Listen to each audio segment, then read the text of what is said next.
Hey, welcome back. Today is April 17th, Saturday, and on this post, I'll be telling you about the overall crypto markets, which includes Bitcoin dominance and Bitcoin price action, and see how they could potentially affect the overall altcoin markets before diving into Wink coin, WINUSDT, and see what is going on in here. I'll be telling you about the bullish and bearish case scenarios for today, as well as the short-term price prediction on this market according to what I'm seeing on the charts. Before I begin today, if you guys are enjoying this content, make sure to subscribe to the channel and like this video, as I'll be keeping updated on the latest crypto setups on my watch list, regardless if it's a good day or a bad day. If you want to support me and don't already have a Webull brokerage account, you guys can use my referral link down below. They're still giving away 2 free stocks as of today after you sign up for an account and deposit $100 and I will also get a referral bonus if you guys sign up under me. Please also read my full disclaimer below. I am not a financial advisor and this is not financial advice. I am purely sharing my own speculation and opinions on this market. I cannot trade the future, and you should always do your own due diligence before trading or investing in this market, as it's extremely risky and volatile. If you have any questions or comments, please do only leave them in the comment section below, but I'll try my best to get to as many of them as possible.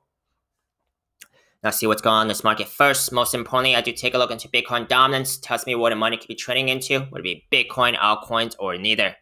Today, we have Bitcoin dominance right now down about 0.1%. This breaks down to Bitcoin price action down almost 1.2%. Total altcoin market cap down about 0.95%. Now, this would be the downside of Bitcoin dominance trending downwards. I would usually see Bitcoin pullbacks not affecting total altcoin market cap as much. I still emphasize Bitcoin dominance to trend downwards. That's generally speaking better for the altcoins on both the upside and downside. Because conversely speaking, if Bitcoin dominance was trending upwards, the downside of that, I will usually see Bitcoin pullbacks affecting total altcoin market cap more. So for example, if Bitcoin dominance was trending upwards, Bitcoin pulls back by 1%, I could usually expect total altcoin market cap to pull back by more than 1%. Weekly time frame here, we are still in a falling wedge pattern for Bitcoin dominance, and until we actually get a decisive weekly candle close below this bottom trend line to the point where I can't adjust it to fit a falling wedge pattern shape, we are still in a falling wedge pattern, which is generally a bullish pattern. A decisive weekly candle close for this week's time frame here would be about 51%. That would be a decisive candle close, about 51% here, to tell me that the price action here has broken down from this falling wedge pattern. If the Bitcoin dominance price action here continues downwards, that's more ideal for the altcoins. Let's go over to Bitcoin. Bitcoin here, we have been having bearish divergence for quite some time, and this is on the weekly time frame. Okay, we had 2 consecutive higher highs, 2 consecutive lower highs. Each time there was a bearish divergence signal, we had a pullback, 1 week's worth of pulling back here, 2 weeks worth of pulling back here, and Bitcoin, bearish divergence more often than not can signal a pullback, as we have already seen here in 2 instances. Now, the safer signal I am looking for here to tell me bearish divergence is done playing out will be seeing a higher high on the price action chart along with a higher high on the RSI. The last higher RSI reading to beat here is about 75 coming from this little top. Monthly time frame. We have been having bearish divergence for quite some time, comparing this high to this high even a while back. Okay, and we are also in overbought territory here. Not something I lose track of, even though it's not immediately playing out, because do take a look into the last few times we have been in overbought territory and at times with bearish divergence on this monthly time frame. Daily time frame. Let's go to a shorter time frame here. Lower of the macro time frames, where we did have a inverse head and shoulders pattern that looks more like this. However, price action did break above that pattern, went as far high as about 65K before getting rejected all the way back down to the daily 21 MA again, which I've been saying has been key support. Okay, so since we have broken down from into the inverse head and shoulders pattern again, we actually do have a rising wedge pattern here that's more in play. Okay, I will invalidate that inverse head and shoulders pattern because the price action has broken back into the pattern. And now I do see a rising wedge pattern that's more in play. Rising wedge patterns, according to Thomas Bukowski and his website, thepatternSite.com, is a 60% chance of it breaking to the downside.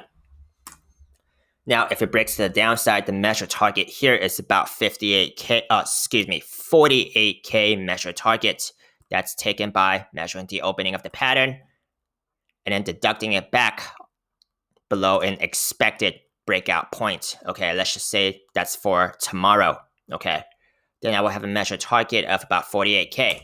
Now, do I think we would actually get there here for Bitcoin? Well, there is the 3-day 21 MA as the next level of key support if the daily 50 MA does not hold, which has not been touched for quite some time. I do expect it to be pretty good support. That's currently about 55K. Okay.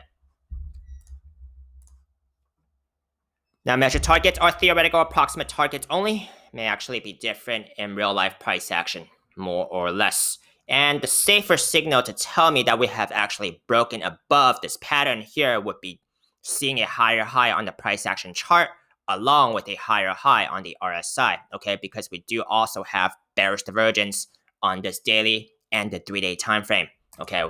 Higher high, lower high on the RSI. Same thing on the 3-day. Okay. Now, if Bitcoin pulls back at any time, it could still affect the altcoins bearishly. That bearish effect will be greater if Bitcoin dominance is trending higher. Let's move on to Wink coin USDT. Let's take a look from the monthly time frame down to the daily and see if we have any overbought RSI readings or possible bearish divergence scenarios.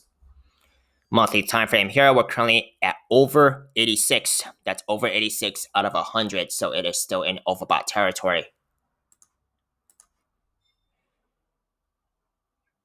Weekly time frame, we're currently about 72, so slight overbought. And if the price action was to make a higher high here, it does need to beat the last high RSI reading here of almost 96 to negate bearish divergence. 3-day time frame, very similar thing could be said as what I said on the weekly time frame.